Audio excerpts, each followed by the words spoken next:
with analysis, and the goal is the final goal is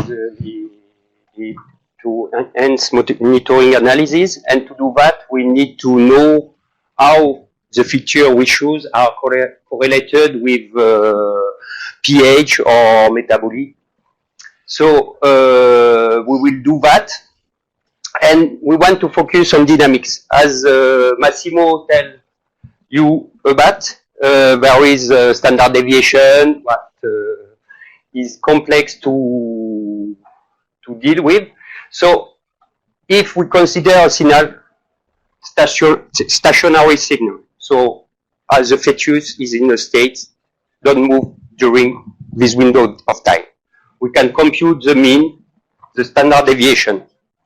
Okay, this is the okay, but with the same mean and standard deviation, we can synthesize a lot of different processes with different dynamics.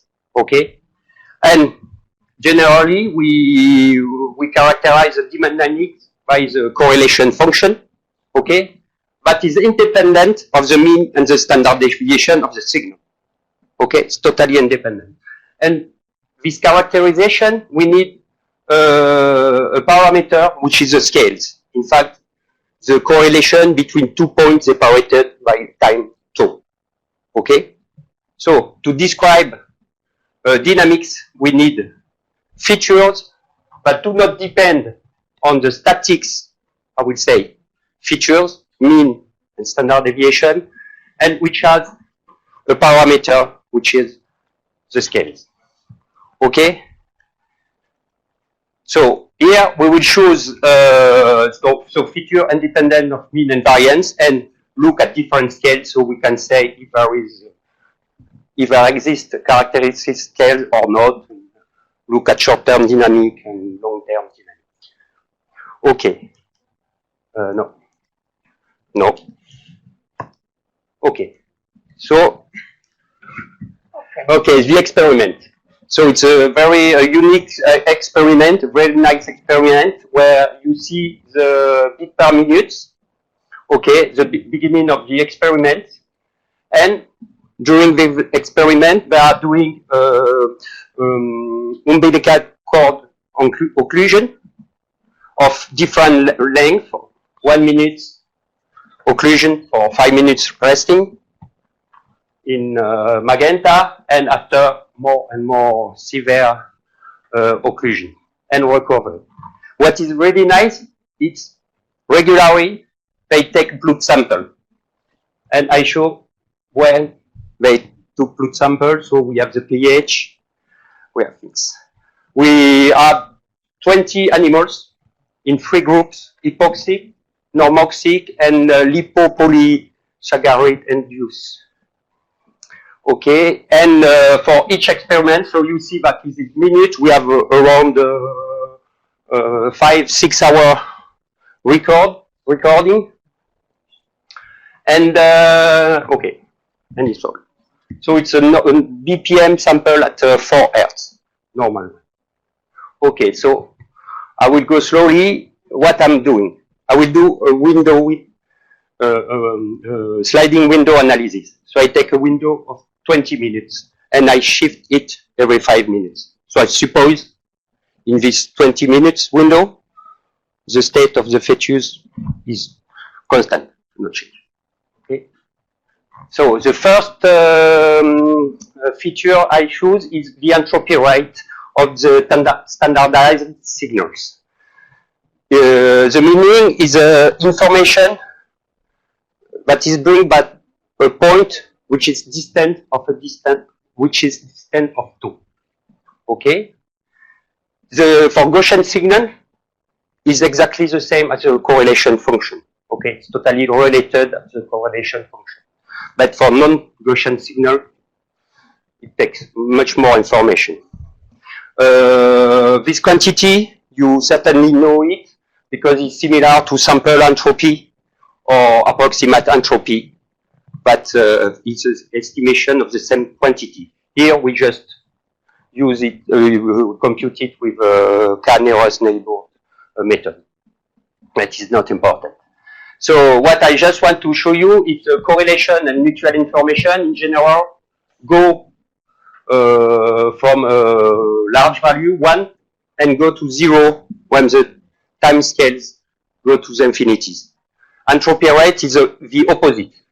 We begin to, if we are very near, we know almost exactly what will be the next point, which is distant with a very little distance. But more the distance increase and less, and this new point is difficult to predict. Okay, is the quantity I need, in fact, the information I need to be able to predict the next point. Okay, the other one is a new feature. I will call it student ratio. So I have a 20 minutes window. I cut my 20 minute window in sub-window of size 2. And what I did, I removed the first point. I want the first point to have a value of 0. Okay, I just compute the mean of my sub-windows and the standard deviation. And I take the ratio. Okay, so I'm independent. Okay, and I do that for all sub-window of size 2. Okay, another one. I can also tell you that if I have missing data, I don't care. I don't do pre-processing. Okay, so I do that for each sub-windows. And at the end, I take the mean and the standard deviation of my ratio. Okay? So it's kind of algorithmically very simple. Okay, so now I have three features. The entropy rate, the mean of the student ratio, and its standard deviation. So how we do it? We have the signal, bit per minute. I show you for the entropy rate. I compute for each windows the value of the entropy rate at one scale. I can do it for another scale. Okay, 3 seconds, another one. So I do it for all scales, times, scale, and color coded. The amplitude is color coded. And I do that for my 3 features. Okay, so for now, it's kind of simple. But I have some time of blood sample. So at that time, I can collect the value of my different features. Okay, so I do that for each time measurement. I collect the value of my features, which depend on the scales. Okay, the color corresponds to the.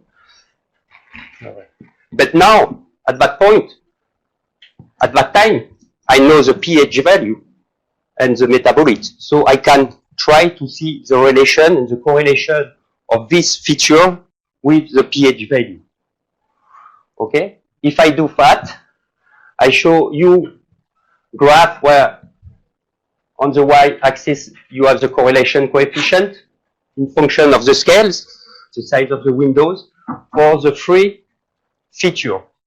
And we see that clearly entropy rate and the mean of the standard ratio are highly correlated with the pH, also with the metabolite like BA or lactate, and a little bit less, and standard deviation is quite medium correlation, but we see at least 2 regimes, a short-term regimes below 2.5 seconds, okay, and a long-term regimes, I will say, larger than 2.5 seconds. I stop at 8 seconds because I'm sure I have the statistic with me.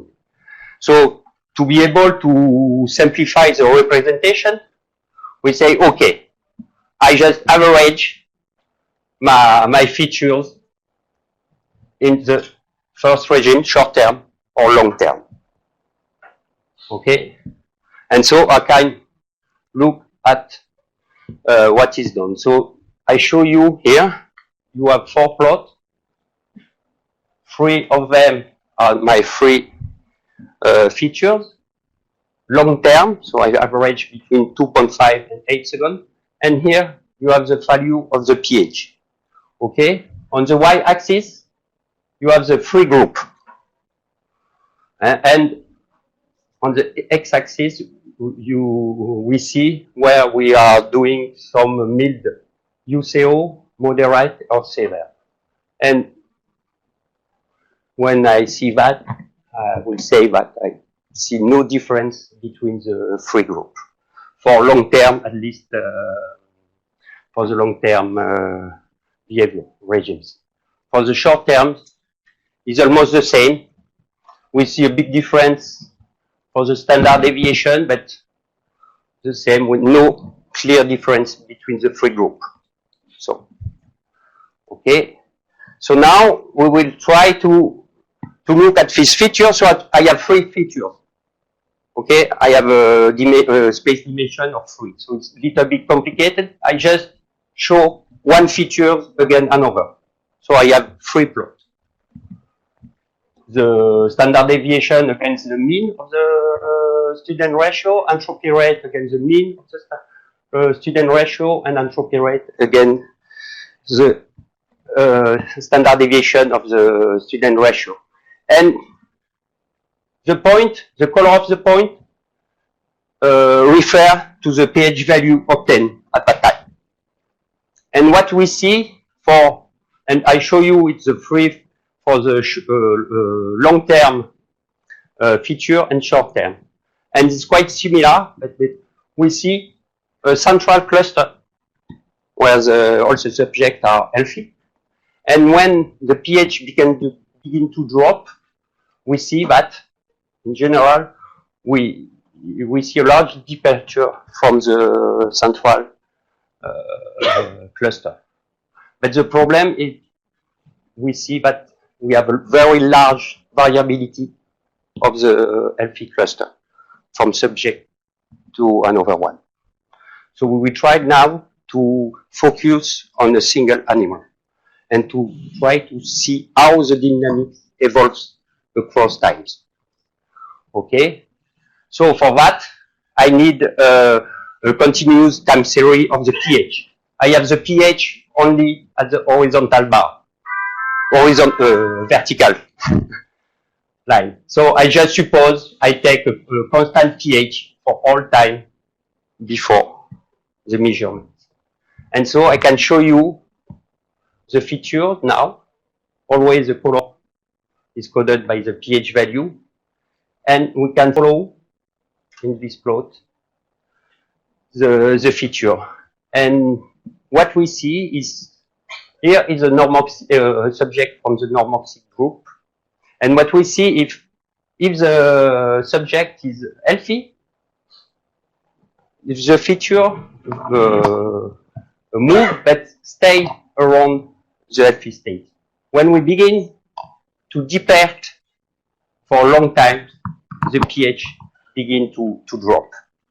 Okay? And we can see this almost on the free representation. Okay? So, if I take an example from the epoxy group, is exactly the same. We see that, in general, a positive mean is bad, and we see the healthy cluster. At the beginning, we go far away from the center, but the baby, the sheep here, the fetus is healthy, but after a long time, it begins to be in a bad shape. Also here. Okay, the last example is for one from lipopolysaccharide-induced group, and we see almost the same. So, central cluster, healthy, and if we stay a long time far away the central cluster, we get sick. Okay. So we have 20 animals. It's difficult to share statistics, to do statistics on it, so we didn't do statistics. But we want to show that we have, if we look the dynamics is highly correlated with acidemia, and in particular with entropy rate and the mean of the student ratio.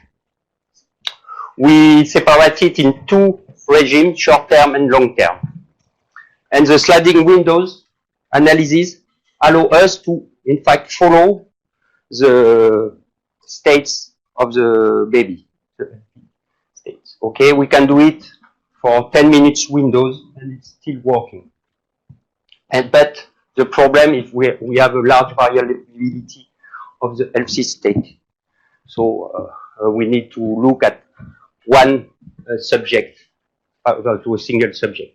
But in general, a negative entropy rate is show that the pH will drop. A positive average of the student ratio is bad, and the decreasing of the standard deviation of this ratio is very bad. If okay, so now we know that the dynamic is related. So if we want to enhance monitoring analysis, I think we need to take into account the dynamic features and statics one, but really try to have two kind of features that are uncorrelated. Okay. So thank you. Thank you. Thank you, Stefan. Question? Any question? I have a simple question, because at the start of your talk, you saw that you consider 20 minutes length in which you consider no changes, and it's not a so long interval, but it's yes, but everybody do that when we make an analysis on the windows. The question is, in which way did you evaluate But at least 20 minutes is kind of long time. But if we, what is really nice, if we do that on a 10 minutes window, we get the same results. Okay. So it looks like 20 minutes don't seem to be too long. Okay, but you correct partially by the application, correct? Yes. Consider partially using 10 minutes window. Yes, but we have no way to know how the baby change state, the speed. Other question?